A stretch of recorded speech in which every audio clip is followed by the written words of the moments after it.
Eh bien salut à tous, aujourd'hui petite vidéo sur les cartes graphiques pour changer comme d'habitude.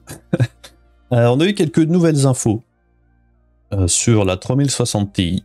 On a eu des benchmarks sur les Radeon 6000 en ray tracing. On a aussi d'autres rumeurs et des petites infos made in AMD concernant leur DLSS et leur ray tracing. Et aussi une batterie de benchmark publiée par AMD sur leur site qui est plutôt bien foutue et qui permet de se faire une idée des performances des prochaines cartes. On verra ça tout de suite, allez, c'est parti.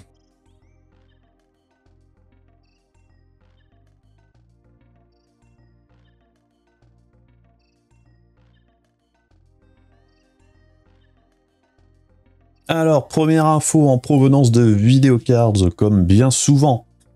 La 3060 Ti. Alors, comme on peut le voir ici, la 3060 Ti, c'est la même puce que pour la 3070, elle est juste un peu plus castrée. Donc on peut... Pareil, on table apparemment sur allez, un 15-20% de performance en moins. Donc une diminution des tensors et RT Core, ça c'est normal. Et les fréquences sont également un peu abaissées. Par contre, au niveau de la RAM, ça reste la même chose. 8 Go de GDDR6 à 14 Go par seconde sur un bus de 156 bits. Consommation de 180 watts estimée et un tarif avoisinant les 400 $. Qu'en pensez? Bon alors la carte est, c'est quasiment sûr qu'elle va sortir.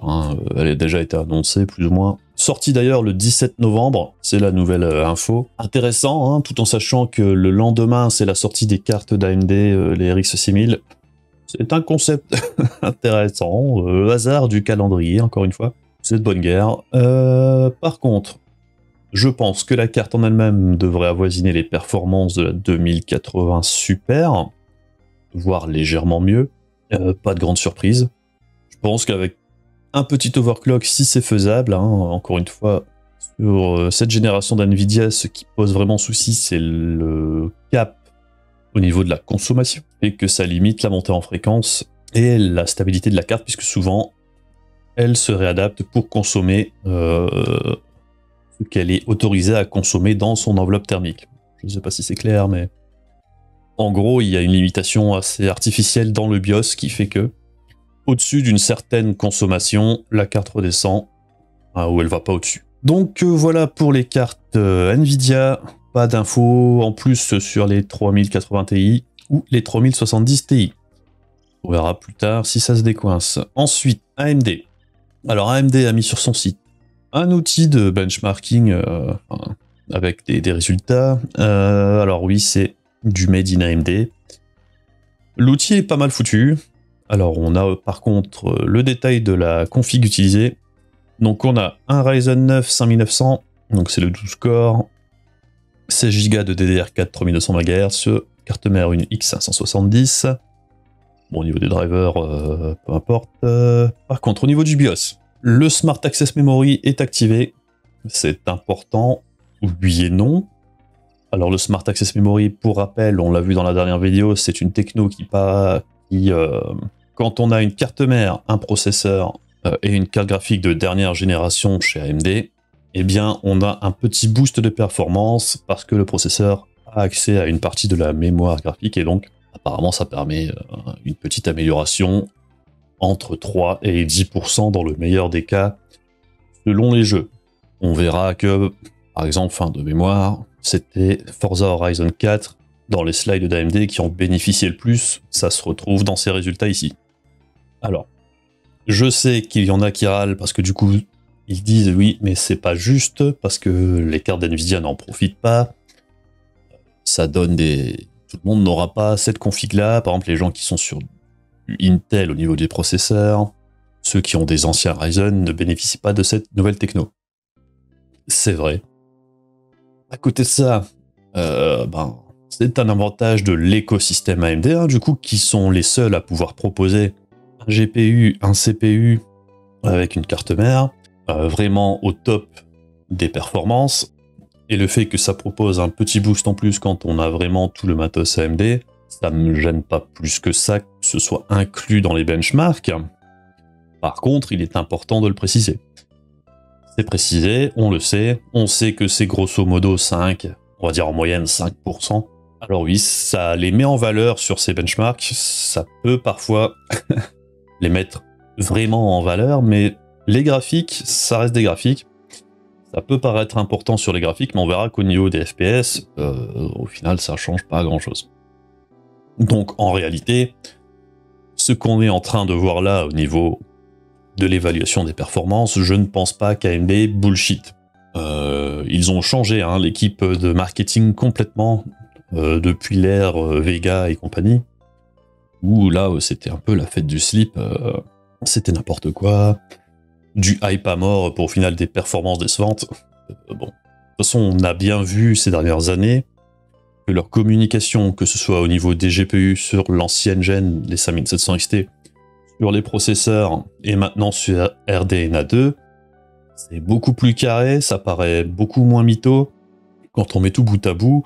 D'ailleurs, je vois même pas pourquoi AMD aurait un intérêt quelconque à bullshiter sur des benchmarks officiels comme ça, parce que ça serait vraiment très mal vu si les résultats étaient pipotés. Donc voilà mon avis, vous en faites ce que vous voulez. On va suivre du coup avec les résultats. Donc, il y a toute une série de jeux. On commence avec Wolfenstein Youngblood en 4K. Bon, les settings, on peut pas les changer. Généralement, il n'y a qu'un settings et l'API, on peut pas la changer non plus. Les 3/4 du temps, hein, j'ai pas vu d'autres options dans les jeux. Donc allons-y. Donc sur ce jeu en 4K, la 3090 est première, la 6900 XT suit derrière avec la 6800 XT qui est légèrement devant la 3080. Alors, si on extrapole, par exemple, là on voit que c'est 146 contre 148 FPS. Alors certainement que si on désactive le Smart Access Memory, la 6800 XT se placerait légèrement en dessous. Ok. Pareil avec la 6800, possible qu'elle se place légèrement en dessous. Par contre, la 6900 XT, bon, bah, elle serait peut-être 5% moins, on serait peut-être là, hein, c'est pas énorme. Toujours est-il que si on part de la 3080 à 146 FPS, la 3090 164, on a 20 FPS à dire. Bon, quand on est déjà dans les 150 FPS, 20 FPS au final en moyenne, ça c'est pratiquement imperceptible. Et pour rappel, la plupart des gens en 4K actuellement sont encore en 60 Hz au niveau du moniteur. Même s'il y a des moniteurs 120 Hz qui débarquent. Moi perso, je trouve pas que la différence est incroyable. Et toutes ces cartes-là, pour moi, ça se tient dans un mouchoir de poche. Hein. Concrètement, vous pouvez avoir n'importe laquelle de ces cartes-là, vous aurez des performances excellentes. C'est ce qu'il faut retenir. En 1440p, on voit que la différence s'amenuise un petit peu, mais bon là les scores sont tellement hauts, encore une fois, je veux dire, on est à 245 FPS et 275 au mieux, concrètement on s'en fout quoi, enfin, ces cartes là, encore une fois, sont excellentes, même la 6800 elle est à 218 et la 2080 Ti à 204, ça tourne à bloc quoi, hein. Alors oui, pourquoi la 2080 au lieu de la 3070 ? Eh bien, tout simplement parce qu'AMD n'avait sûrement pas accès à la 3070 lors de ses tests parce qu'elle n'était pas encore sortie. Alors après, on sait que la 2080 Ti et la 3070 sont très proches. Ça se joue à 5% maxi, je pense. Avec un léger avantage pour la 2080 Ti. On le sait. Du coup, alors, Wolfenstein Youngblood, c'est un jeu qui avantage l'architecture Nvidia, pour le coup. Shadow of the Tomb Raider, c'est pareil. Donc là, on retrouve un petit peu le même scénario. En 4K, la 3090 est devant. Mais encore une fois, hein, c'est 1 FPS. Bon. Honnêtement, si vous arrivez à faire la différence à 1 FPS près, vous avez des yeux bioniques. Pour la 3080, la 6800 XT, elle est en face. Et là, du coup, la 6800 a un léger avantage sur la 2080 Ti. Alors, selon les jeux, la 6800 est parfois très loin devant la 2080 Ti, parfois la 2080 Ti la rattrape un petit peu. Mais bon, on voit que là, par exemple, la segmentation d'AMD au niveau de ses tarifs et tout a du sens. Ça se tient. Par contre, en 1440p, et on le verra tout au long de ces tests, les cartes d'AMD rattrapent les cartes d'NVIDIA et parfois les dépassent assez fort. Enfin, assez fort. C'est très perceptible, hein. Il y a clairement un avantage dans les basses résolutions sur les cartes d'AMD, donc sur leur nouvelle architecture par rapport à l'architecture d'NVIDIA. c'est pas que les cartes Nvidia deviennent moins puissantes, c'est architectural.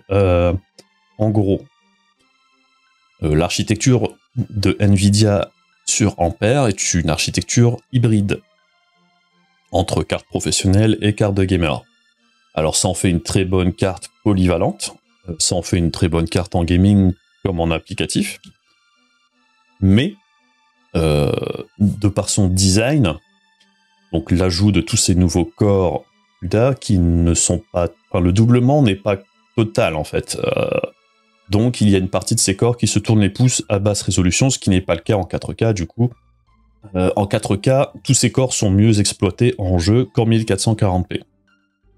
En gros, c'est ça. Ce qui fait que, comparativement, l'architecture d'AMD qui est focus quasiment uniquement pour le gaming, n'a pas ce souci-là. Donc le scaling est plus linéaire, et donc, en plus basse résolution, eh bien c'est pour ça qu'elles ont un petit avantage. On avait un peu le même cas de figure pour AMD quand c'était l'architecture Vega, qui était aussi une architecture hybride. Donc Shadow of the Tomb Raider, du coup on voit que les 6800 et 6900 ont un léger avantage, mais encore une fois, on parle de 4 FPS, quoi. Et là 2. Alors oui, si on enlève le Smart Access Memory, elle serait probablement juste en dessous. Est-ce qu'au final ça change vraiment grand chose? Non. Resident Evil 3, alors là c'est pareil, on retrouve le même phénomène, hein. Les cartes Nvidia sont légèrement devant en 4K, en 1440p par contre c'est l'inverse. Donc là il faut savoir que les 3 jeux qu'on a montrés, c'est les 3 jeux qui avantagent le plus les cartes d'Nvidia. Par exemple on va passer sur Battlefield 5, où là c'est l'inverse. Sur Battlefield 5, encore une fois, là, la 6900 XT a un avantage certain sur la 3090, hein, au final c'est 10 FPS, mais le graphique donne l'impression que c'est beaucoup plus que ça. C'est la magie des graphiques. Et là même, la 6800 XT passe légèrement devant. Alors encore une fois, je vais pas le redire à chaque fois, hein, mais le Smart Access Memory, s'il était désactivé, bah alors on pourrait baisser un petit peu, ça aussi, du coup elle serait un peu en dessous. Est-ce que c'est dramatique? Non.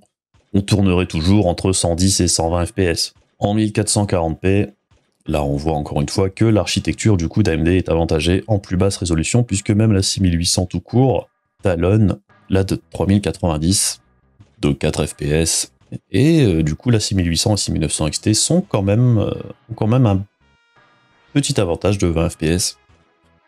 Encore une fois, hein, quand on en est à 180 FPS, en avoir 200, bon. Borderlands 3, là c'est pareil, l'architecture d'AMD est plutôt efficace en 4K. La 6800 XT talonne encore une fois la 3090. Et donc là, on voit depuis tout à l'heure, hein, la 6800 est quand même bien devant la 2080 Ti. Et en 1440p, ça s'accentue encore plus. Hein, on part de 113 à 130. Et la 6800 est à 120, grosso modo. Et du coup, là, 3080 est à 100 FPS, ainsi que la 6800. Et là, le 2080 Ti est à 77, on va dire. Donc ça commence à creuser, hein, quand même. On voit que la 6800 a vraiment un avantage selon les jeux sur la 2080 Ti. C'est pas négligeable, hein. Donc ceux qui mettaient la 6800, j'ai vu ça sur YouTube, comparer la 6800 à la 3070, c'est compliqué. Elles n'ont pas le même niveau de performance. Point. Je sais plus où j'ai vu ça, mais il y avait apparemment pas mal de monde qui semble penser que c'est le même niveau de performance à attendre, alors que ce n'est pas le cas du tout. Je pense que si AMD a positionné la 6800 à ce tarif-là, parce qu'il savait qu'elle était plus puissante que la 3070. La tarification est plutôt logique, et en plus elle a 16 Go de RAM au lieu de 8. Ce qui est aussi important, j'en parlerai un petit peu après. Bon, je vais pas faire le tour de tous les benches, le scénario se répète, hein, plus ou moins selon les jeux. Il y a des jeux qui avantagent l'archi Nvidia, d'autres l'archi AMD. On a compris pourquoi. Toujours est-il qu'au final, ces 4 cartes-là, bon, ça se tient à pas grand-chose. Déjà, on savait qu'entre la 3080 et la 3090, il n'y avait pas énormément de différence au niveau des performances. Entre la 6800 XT et la 6900 XT, c'est pareil, il n'y a pas énorme à dire. Au final, ces 4 cartes-là se tiennent à peu de choses près.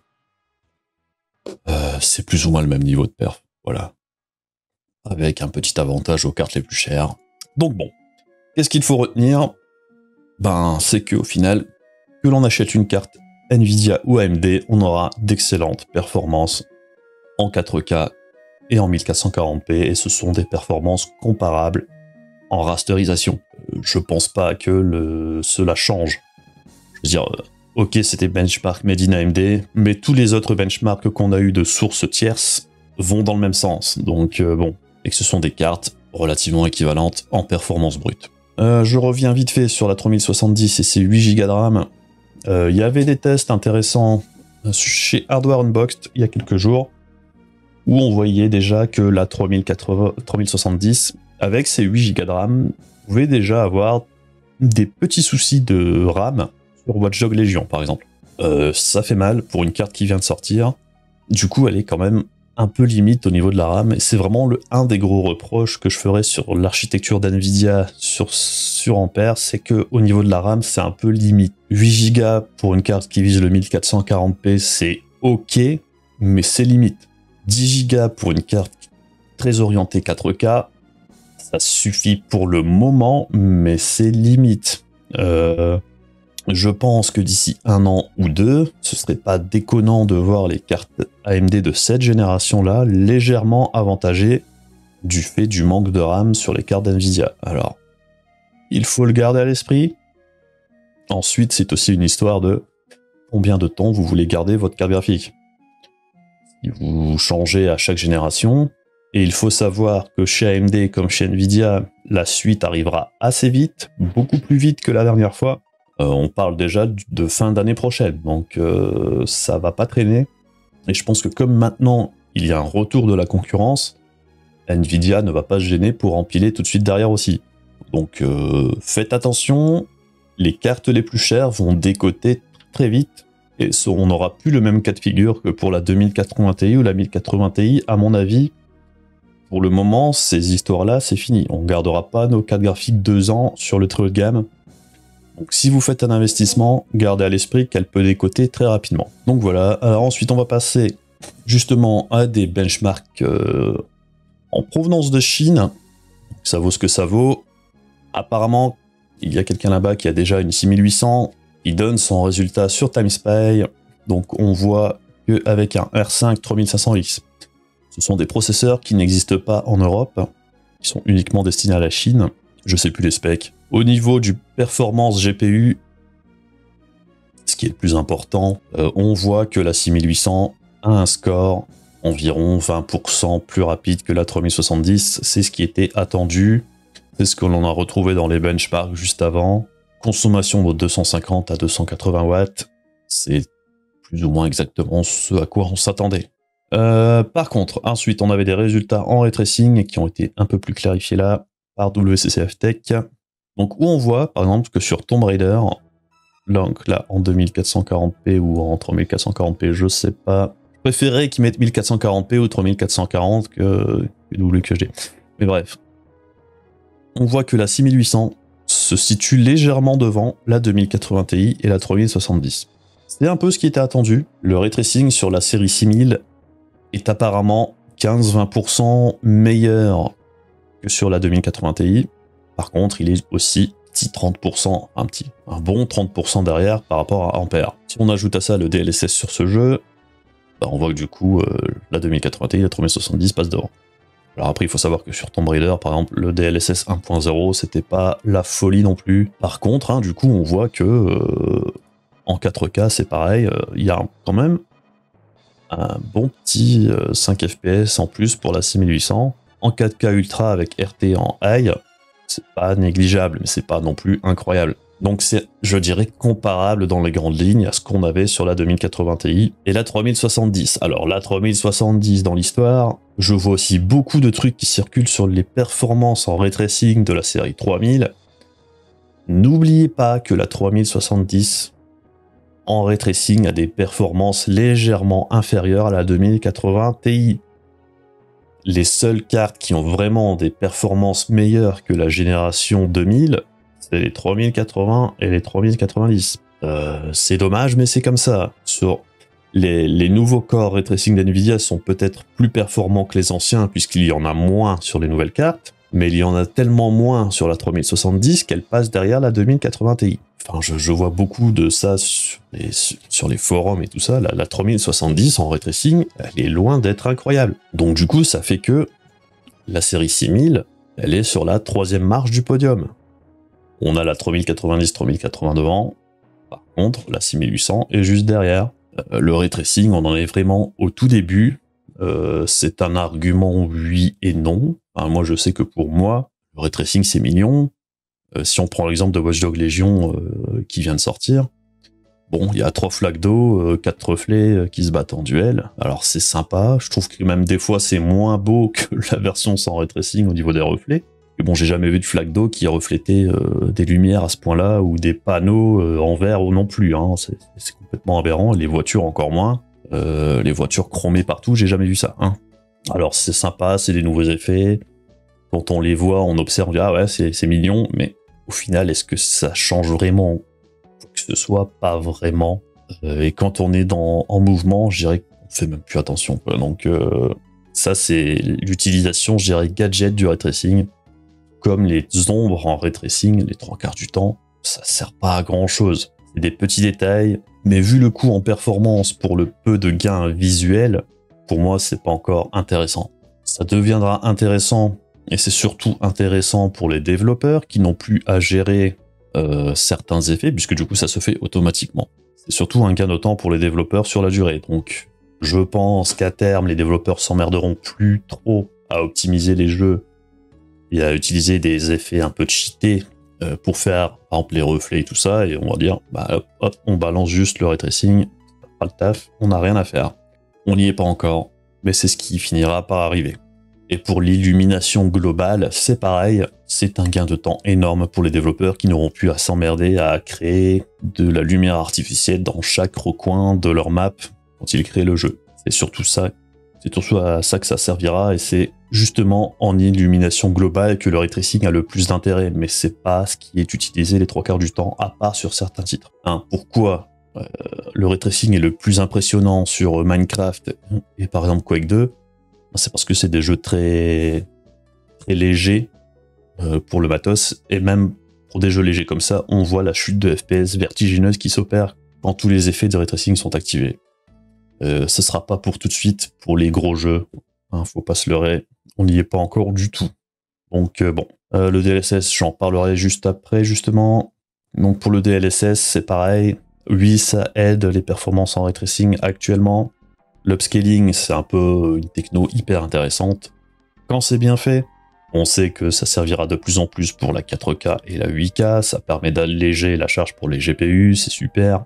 J'ai pas de problème avec ça, ça aide beaucoup à éviter cette perte de performance énorme en ray tracing. Mais pour moi, encore une fois, c'est quelque chose, on n'y est pas encore. Je sais que beaucoup arguent que oui, les cartes AMD n'ont pas le DLSS, et certains pensent même qu'elles n'ont pas le ray tracing. Réveillez-vous les gars. Le DLSS chez AMD, ça arrive, on va en parler juste après. Mais bon, toujours est-il, pour moi c'est des fonctions intéressantes, mais c'est encore le début. Clairement, on est à 99% en rasterisation pour le moment, hein. Faut arrêter de baser votre achat sur des technologies qui ont été marketées à fond les ballons et qui au final ne sont vraiment bien exploitées entre guillemets que sur une dizaine de titres. Qu'en est-il des 99 autres % des jeux auxquels vous jouez? Ça sert à rien. Ça servira dans le futur, mais je pense que le moment où ça servira vraiment, on aura déjà tous changé de carte graphique, hein. Sur Twitter, Frank Azor, hein, qui a présenté une partie de la conf AMD la dernière fois.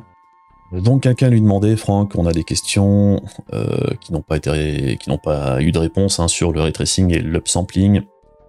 La puissance brute de la carte est incroyable, je suis content pour la team, blablabla, on attend de voir la disponibilité des cartes. Alors, Monsieur Azor répond, il y aura des réponses à apporter entre maintenant et la disponibilité des cartes, soyez patients. Donc, je pense qu'on aura des réponses au niveau du ray tracing, certainement. Au niveau du DLSS, on l'espère. Après, il a bien répondu au pluriel, hein, Zos Ansus. Donc pourquoi pas avoir des infos sur le DLSS, c'était peut-être prévu comme ça, hein, avoir une vidéo à part sur ces sujets, j'en sais rien. Toujours est-il, encore une fois, le DLSS débarquera chez AMD. Sous quelle forme, on ne sait pas encore. Je rappelle, hein, les dernières rumeurs, c'était un DLSS plus rapide, mais de qualité graphique un peu moindre. Dans quelle mesure, on n'en sait rien. C'est juste les seules choses dont on avait entendu parler jusqu'ici. Ce sera à juger sur pièce une fois que ce sera sorti. Donc voilà. J'ai pas grand chose d'autre à dire pour aujourd'hui, si ce n'est que tout ça est quand même très encourageant. Et que la concurrence, ça a du bon. On le voit déjà sur les prix des 3080 qui a tendance à s'abaisser très très vite et à revenir à son tarif normal. Je le répète, les cartes d'NVIDIA sont bien placées tarifairement à leur prix de base, c'est-à-dire au prix des Founder Edition. La 3070 à 520 €, c'est bien. La 3080 à 720 balles, c'est bien aussi. La 3090, c'est pas bien. Non, clairement, elle est beaucoup trop chère. Honnêtement, à part dire qu'on a la meilleure et la plus grosse, et si vous avez vraiment de l'argent à cramer, ok, hein, mais dans la réalité, la carte ne sert à rien, à part dans des cas très très particuliers. Professionnellement, ça peut s'entendre sur certaines applications. Par contre, sur d'autres, elle ne sert à rien en applicatif. Par contre, pour jouer, clairement, enfin, je veux dire, c'est 10% de perf en mieux pour 2 fois le prix, ça, pour du jeu pur, honnêtement, ça n'a aucun intérêt. Puis l'argument de la 8K, ça me fait rire. Hein. Si vous avez envie de jouer en 8K à 30 FPS, ça vous regarde, mais je dirais que même si j'avais accès à un écran 8K, déjà le 4K pour du gaming par rapport à du 1440p, je trouve pas ça indispensable, loin de là. Mais alors là, 8K, c'est incroyable de voir à quel point le marketing d'NVIDIA a fonctionné sur les gens, ça me sidère, quoi. Tout le monde se fout de la gueule des consoles et de leurs 30 FPS, mais alors quand c'est la 8K 30 FPS, les gens trouvent ça incroyable. Les mecs, ça ne sert à foutrement rien du tout pour le moment. Hein. Encore une fois, peu importe la carte que vous achetez, que vous achèterez, que ce soit chez les verts ou chez les rouges, je ne pense pas que vous soyez déçus. Ce sont toutes d'excellentes cartes avec un excellent niveau de performance. Que ce soit les plus hautes comme les versions les plus basses, elles sont toutes positionnées assez linéairement au final au niveau de leur performance par rapport à leur prix. AMD, c'est juste intercalé entre les cartes d'NVIDIA avec un léger avantage sur le prix, sur certains modèles, ou pour la 6900 XT, un cassage de prix même assez conséquent par rapport à la 3900. 3090. Bon, en même temps, c'était pas très dur, hein, que le prix de la 3090 est un peu pété. Mais bon, toujours est-il, hein, la concurrence, ça a du bon, c'est ce qu'il faut retenir pour tout le monde. Après, acheter chez qui vous le souhaitez, certains auront besoin du G-Sync parce qu'ils ont un écran G-Sync. Certains voudront le NVENC sur leur carte NVIDIA. On n'a pas de réponse là-dessus pour le moment de la part d'AMD. On ne sait pas ce que ça donne au niveau de leur encodeur. Le RTX Voice, c'est très cool. Je comprends que toutes ces petites choses, mises bout à bout, ça peut vous faire partir chez NVIDIA. Chez AMD, on a quelques petites features. On n'a rien concurrencé certaines autres de chez NVIDIA pour l'instant. Ça changera peut-être par la suite, on n'en sait rien. Toujours est-il que pour le moment, leurs cartes sont moins chères. Elles ont plus de RAM. Ça, c'est un autre argument à retenir également. J'en ai déjà parlé tout à l'heure. Mais dans l'absolu, je pense que peu importe ce que vous achetiez, vous serez content. Après, ce qui manque, c'est les stocks. Les stocks, j'ai abordé le sujet tout à l'heure, je pense, pour NVIDIA. Par contre, pour AMD, les stocks, ce que l'on entend dire, c'est qu'au niveau du lancement des séries 6000, on aurait un lancement classique, entre guillemets, c'est-à-dire avec un approvisionnement en cartes normal. Vraiment à NVIDIA, qui apparemment n'a livré qu'environ un quart de ce qui était habituellement fait sur le laps de temps que l'on a eu. Et ce qu'il se dit, c'est que AMD aura vendu plus de cartes avant la fin de l'année qu'NVIDIA depuis la sortie de leurs cartes jusqu'à la fin de l'année également. Donc c'est là qu'on peut s'apercevoir que le lancement d'NVIDIA était quand même dégueulasse. Je pense que tout le monde peut s'accorder là-dessus. Donc bon, on verra bien sur pièce. Dans quelques jours, c'est la sortie des nouveaux processeurs Ryzen. Des performances excellentes, hein. Déjà de tous les leaks qu'on voit dans ta gauche, j'en parle pas trop, mais bon, c'est des petits monstres, hein, tout ça. Donc on en parlera certainement dans quelques jours, puisqu'il y a aussi Intel qui a balancé en scred quelques mots sur sa prochaine génération de processeurs également, qui devrait sortir, je dirais mars-avril dans ces eaux-là à mon avis. Pour en parler vite fait, je pense pas que ça révolutionnera quoi que ce soit. Il serait apparemment limité aux 8 corps au lieu des 10-12 actuels.